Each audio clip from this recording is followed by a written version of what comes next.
भाजपा को हराने के लिए बने आईएनडीआईए गठबंधन में क्या हो रहा है?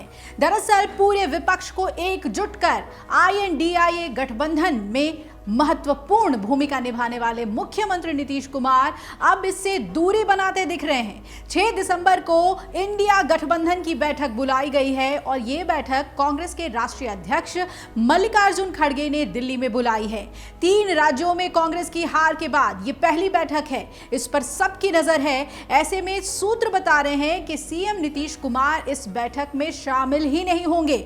यूपी के पूर्व मुख्यमंत्री अखिलेश यादव और पश्चिम बंगाल के मुख्यमंत्री ममता बनर्जी की ओर से पहले ही बैठक में न शामिल होने का इशारा दे दिया गया है। ऐसे में अगुवा की भूमिका निभाने वाले नीतीश कुमार का इस बैठक में शामिल नहीं होना काफी चौंकाने वाला है। इधर जेडीयू की ओर से सीएम नीतीश कुमार के जाने या नहीं जाने के विषय पर अब तक कोई बयान सामने नहीं आया है। हालांकि जेडीयू के नेता का कहना है कि सीएम नीतीश कुमार को डॉक्टर ने आराम करने की सलाह दी है और उन्हें वायरल फीवर हुआ है। इन दिनों उनकी तबीयत ठीक नहीं है, इसलिए दिल्ली में होने वाली बैठक में शामिल नहीं हो रहे हैं।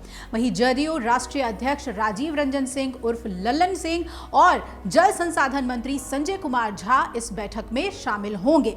इधर राजद की ओर से पार्टी सुप्रीमो लालू प्रसाद यादव और उप मुख्यमंत्री तेजस्वी यादव इस बैठक में शामिल होंगे।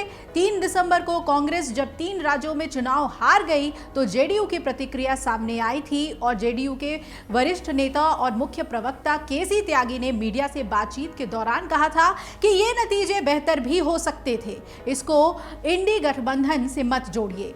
इंडिया गठबंधन चुनाव में कहीं नहीं था, सिर्फ कांग्रेस पार्टी चुनाव लड़ रही थी। ये इलाके कांग्रेस पार्टी के गढ़ माने जाते हैं। पिछले चुनाव में भी इन तीनों राज्यों में कांग्रेस की सरकार बनी थी, लिहाजा ये भाजपा की जीत और कांग्रेस की हार है। इसका इंडिया गठबंधन से कोई रिश्ता नहीं है।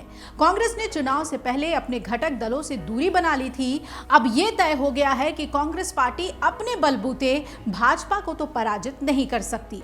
विपक्षी समावेशी गठबंधन इंडिया की 6 दिसंबर को दिल्ली में होने वाली बैठक में सपा अध्यक्ष अखिलेश यादव हिस्सा नहीं लेंगे। इसके पीछे भी चुनाव की एक बड़ी वजह मानी जा रही है, जब उनके खिलाफ कांग्रेस के बड़े नेता और एमपी के नेता कमलनाथ ने कई बयान दिए थे। इंडिया के शीर्ष नेताओं की ये चौथी बैठक है और इससे पहले की 3 बैठकों में अखिलेश यादव शामिल हुए थे, लेकिन मध्य प्रदेश चुनाव से पैदा हुई रार ने अब उन्हें इससे किनारा करने पर मजबूर कर दिया। कांग्रेस अध्यक्ष मल्लिकार्जुन खड़गे ने इंडिया के सभी 28 घटक दलों को दिल्ली बुलाया है और इसके लिए अखिलेश यादव से भी बात की गई, लेकिन सपा के सूत्रों ने बताया कि बैठक में अखिलेश यादव हिस्सा नहीं ले रहे हैं। अलबत्ता पार्टी की ओर से प्रमुख महासचिव प्रोफेसर राम गोपाल यादव हिस्सा जरूर लेंगे। आपको याद होगा कि अखिलेश यादव मध्य प्रदेश में कांग्रेस के चुनावी गठबंधन न किए जाने के फैसले की सार्वजनिक मंचों से कई बार आलोचना करते दिखे थे। सपा और तृणमूल समेत क्षेत्रीय शक्तियों को दरअसल लग रहा है कि जब कांग्रेस लगातार कमजोर हो रही है तो उसके साथ बने रहने या उसे लोकसभा चुनाव में ज्यादा सीटें देने से कोई फायदा नहीं है। नेशनल कॉन्फ्रेंस के नेता उमर अब्दुल्ला ने भी इस पर कटाक्ष कर दिया और कहा कि 3 महीने बाद कांग्रेस को इंडिया गठबंधन की याद आई है, जब वो 3 राज्यों का चुनाव हार चुकी है। उमर ने यह भी कहा कि कांग्रेस अगर सपा को एमपी में 5 से 10 सीटें भी दे देती तो क्या हो जाता। सीटें देने से शायद स्थिति कांग्रेस की थोड़ी अच्छी हो जाती। वहीं ममता बनर्जी की बात करें तो पश्चिम बंगाल के मुख्यमंत्री ने भी ये कहकर इस बैठक को टाला है कि उन्हें इसके बारे में कोई जानकारी ही नहीं है। अब आम जनता ये सोच रही है कि क्या ऐसा हो सकता है कि इतनी बड़ी बैठक के लिए उन्हें न्योता ही ना दिया गया हो, तो फिर ममता ऐसा क्यों कह रही हैं?